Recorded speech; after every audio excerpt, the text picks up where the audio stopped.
Hey Preparedness people, it's Cynthia at the Bigs Prep. Welcome back to the Saturday Night Live wrap-up video. I just realized that it is like 11:30 and I still haven't filmed this. So here we go. We're gonna jump right in. Last night on the live, we talked about the 9 foods or the foods that you need to stock up on before they become unavailable, food shortages, the whole everything.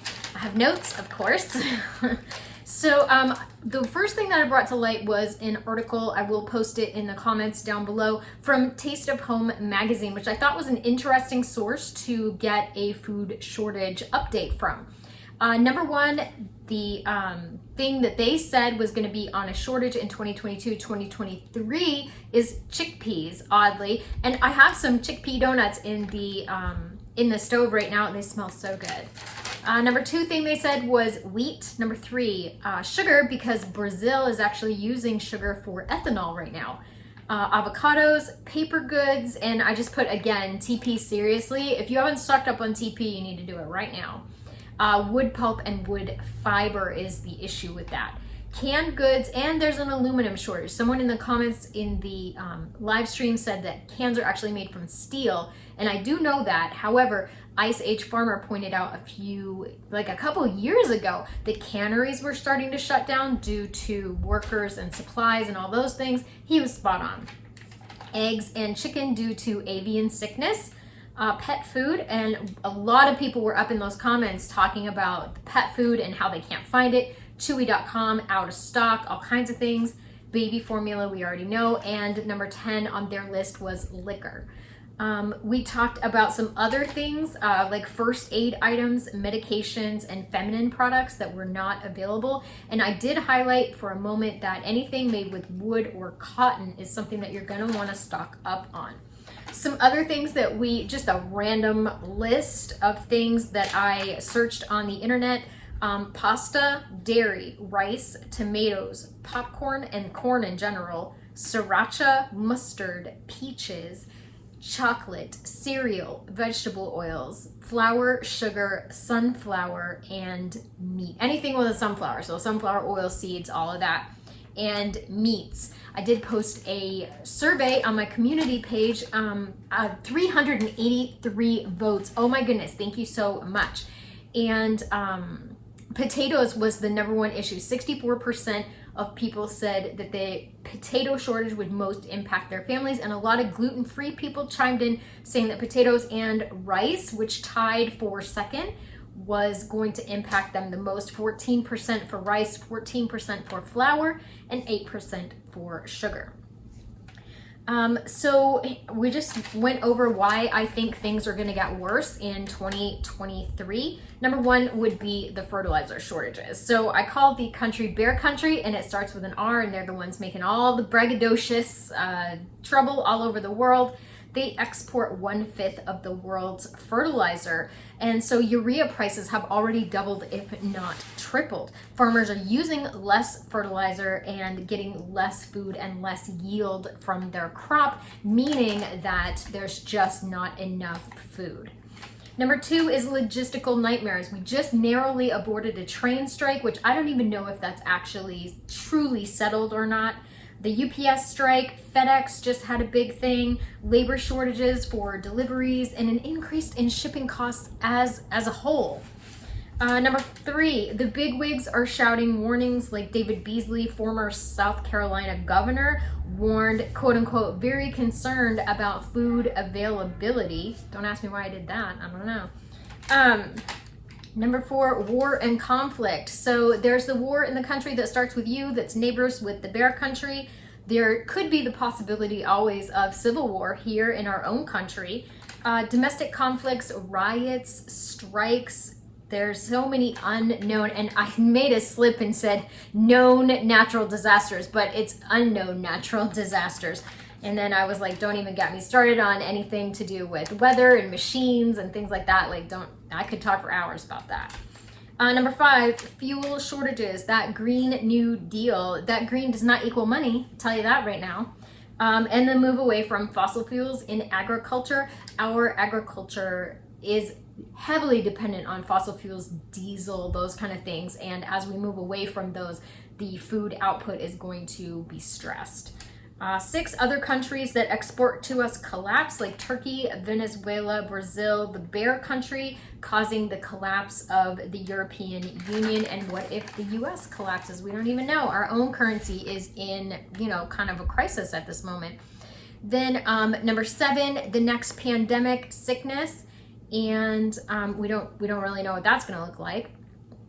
But we pretty much know that we're going to have one. Recession, depression, and inflation was number 8. It's going to be harder to access food for a lot of people. Finances, food banks are going to be totally stressed. So people that normally would have donated to food banks are going to need to keep that currency in their own home to purchase goods and services for their families. And then, of course, number 9, the Cashless Society that is coming with the CBDC, which stands for Central Bank Digital Currency. With that currency, it's going to be harder to stock up because every dollar and cent is going to be tracked as far as what you're buying, when, and where. So if you want to buy 50 pounds of flour, you may not be able to do that. You may only be able to buy 4 pounds or something like that. Win of the week, which is my favorite segment of the week. I love win of the week. So if you have a win of the week, always post that. When I post on my community page, always put in the comments, because win of the week makes me happy.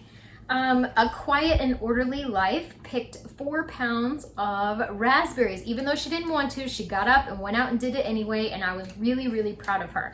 Also, she had her first live stream the other day, a Q&A, so I have it in my watch later list. I'm gonna go check that out. Lori's Thrifty Kitchen Pantry. Love you, Lori. Been substitute teaching and found some really good kids who opened doors and were polite and super nice. So that really is good. Kelly S. got through the week. Let me tell you something. I identify, sister. Last week, I literally crawled into Friday, and then this week a little bit better. Sits and Giggles was gifted several flats of tomatoes, so she is making ketchup and also some spicy mustard, which sounds amazing. Heather Nicole saves $70 by switching her car insurance company. She is newly single and has some kiddos at home, and I am super proud of her for making calls and taking control of those finances. Katie Trapnell. Katie is a huge fan of my channel, so hey Katie. 3 quarts of tomato sauce from the garden. Alicia Bray found ground beef for $2.49 a pound, so she stocked up. I'm just here for the comments. What an awesome name for a channel. Putting up cords of wood. Very, very happy about that. Funyun Maker got beef brisket for $2.99 a pound. Good price. Linda Daniels got a kerosene heater for backup. And there were several comments in the chat at that moment talking about heating and what people were thinking about and how they were preparing to get ready for a long, cold winter. Linda Daniels, oh, there she was with that kerosene heater. Bella Duncan fermenting veggies for the pantry. Yarn Prepper, who is one of my amazing mods, and I am following her on Instagram. And if you're not, go over there and do it right now because she posts some amazing stuff. Practical Preparedness got in some more Mylar bags and doing an inventory of everything. Carol Ann Webb bought ingredients to make laundry soap. Super smart. Fermentopia bought a safe for the home. Really important, especially, and we did talk briefly about getting money out of banks and things like that. This isn't what my live stream was about, but there were some great ideas and comments. Mitten Prepper Veteran, Michelle Mitten, I love her. Canning meats, organizing, and donating. So, and if you're not following her on Instagram, go do it. And if you're not following her on YouTube, go do it. She has the best discount grocery hauls. Apartment Prepper, again, I saw this on Instagram, stocking hot cocoa, cider, and warm drinks for winter, which is super smart. There's nothing like something hot to warm the soul as well as the body.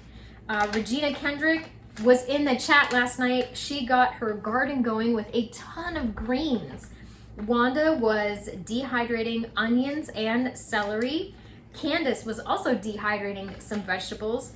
Andrea did up 10 pounds of chicken, and she brought up a great segue to next week's live. Next week, we're gonna talk about They Called Me Crazy. Turns out my timing was just a little too early, so stay tuned for that next Saturday, 8 p.m. I'll have a couple of surveys and some thought-provoking posts so that we can get some really great commentary going on that.